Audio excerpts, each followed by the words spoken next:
আসসালামু আলাইকুম প্রিয় ভিউয়ার্স, ওয়েলকাম জানাচ্ছি নতুন আরও একটা ভিডিওতে। তো এখানে আমি সকাল সকাল চলে এলাম ঘর গোছানোর জন্য। তো রুমটা গোছানো হয়ে গেছে, এখন চলে যাব রান্নাঘরে। আজ রান্না হবে সেটাই আপনাদের মাঝে শেয়ার করব।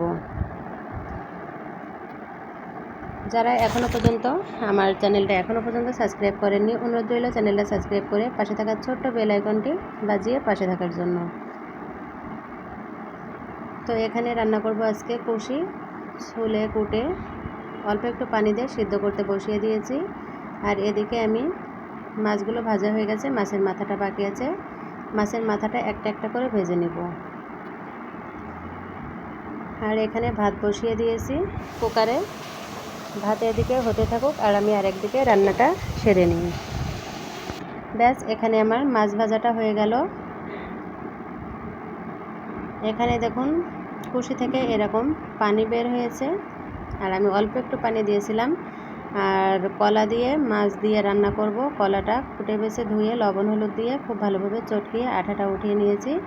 কচু শাক রান্না করার জন্য অল্প একটু পানি দিয়ে এখন আমি কচু শাকটা দিয়ে দেব। কচু শাক কিন্তু এখানে দেখতেই পাচ্ছেন এক কড়া হয়ে গেছে। তো এটা কিন্তু একটু জাল করার পরে একেবারে কম হয়ে যাবে, অল্প একটু হয়ে যাবে। তো এখানে দেখুন কচুর শাকটা অল্প একটু হয়ে গেছে, পানিটা শুকানো পর্যন্ত অপেক্ষা করতে হবে। তো পানিটা শুকিয়ে গেছে এবং এভাবে নাড়াচাড়া করতে করতে কিন্তু ফুটে গেছে। এখন আমি এভাবে করে রেখে দিলাম, পানিটা পুরোপুরি শুকিয়ে গেছে, চুলাটা অফ করে দিলাম। মাছগুলো ভাজা হয়ে গেল, এদিকে ভাতটা উতলে গেছে, ভাতের আমি ফ্যান ঝরাবো। কচু শাকটা এখন আমি তেলে দিয়ে নিলাম, পেঁয়াজ রসুন এবং জিরে দিয়ে ফোড়ন দিয়ে এখানে আমি তেলে দিয়ে এভাবে করে নাড়াচাড়া করছি। কড়ার কালার এবং আমার কচু শাকের কালার একদম একই রকম, তো বোঝাই যাচ্ছে না আমি কি নাড়াচাড়া করছি। আর এদিকে কলাটা নাড়াচাড়া করছে, আর এক হাতে আমার ফোন আর এক হাতে আমি ক্যামেরা, এক হাতে রান্না করতেছি। তো এজন্য বারবার নাড়াচাড়া করছে, কারণ আমি আজকে স্ট্যান্ডে না রেখে কাজটা করছি, স্ট্যান্ডটা ভেঙে গেছে। এজন্য হাতে ধরে ভিডিওটা আমার শ্যুট করা হচ্ছে। তো শাকটা খুব ভালোভাবে নেড়ে চেড়ে নিচ্ছি।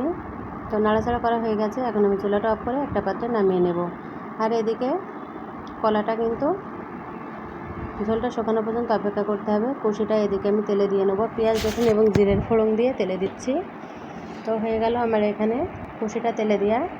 এখন এদিকে আমি ঢাকনিটা উঁচু করে দেখব যে কলাটা কেমন হয়েছে। এখনও ঝোল শুকায়নি, ঝোলটা শুকানো পর্যন্ত অপেক্ষা করতে হবে। এ পর্যায়ে দেখুন ঝোলটা কিন্তু শুকিয়ে গেছে। এখন এখানে ঝোলের পানিটা দিয়ে দিতে হবে। কলাটা কষানো হয়ে গেছে, আর এখানে আমি গরম ফুটন্ত পানি দিয়েছি, এই জন্য দেওয়ার সঙ্গে সঙ্গে কিন্তু ঝোলটা ফুটতে শুরু হয়েছে। এখন আমি ভেজে রাখা মাছগুলো দিয়ে দেবো। আমার কিন্তু প্রায় রান্নাটা হয়ে গেছে।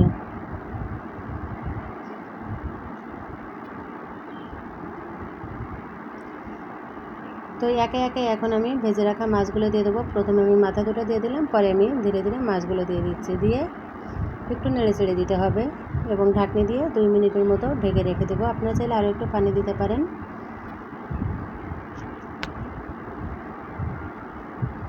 এখন আমি নেড়ে চেড়ে দিয়ে ঢাকনি দিয়ে ঢেকে রেখে দেবো, তারপরে দেখব কেমন হলো। তো এই পর্যায়ে দেখুন এরকম হয়েছে।